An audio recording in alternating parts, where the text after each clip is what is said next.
ഉമ്മ മരണപ്പെട്ടാൽ സംഭവിക്കും നമ്മുടെ ജീവിതത്തിൽ. ഉപ്പ മരണപ്പെടും, ഉമ്മ മരണപ്പെടും, ഫേസ് ചെയ്യേണ്ടി വരും. ചിലപ്പോൾ അന്ന് നമ്മൾക്ക് വലിയ വിഷയമൊന്നും ഉണ്ടാവില്ല. അന്ന് വീട്ടിൽ കുറെ ആൾക്കാരൊക്കെ ഉണ്ടാവും, പലരും കാണാൻ വരും. കബറടക്കി നമ്മൾ പോരും. 2 ദിവസം ഇങ്ങനെ ചടങ്ങ് പോലെ ആൾക്കാരൊക്കെ വന്ന് ഇങ്ങനെ സമാധാനിപ്പിച്ചു പോകും. പക്ഷെ 2 ദിവസം കഴിഞ്ഞ് നമ്മുടെ വീട് ഇങ്ങനെ കാലിയാവും.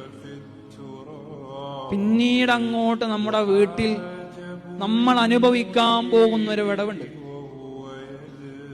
എത്ര ആള് കൂടിയാലും നികത്താനാകാത്തൊരു വിടവ്. അന്ന് അവഗണിച്ചതിന്റെ ഒക്കെയും കുറ്റബോധം നമ്മളെ ഇങ്ങനെ ഉള്ളിൽ അലയൊലിക്കും.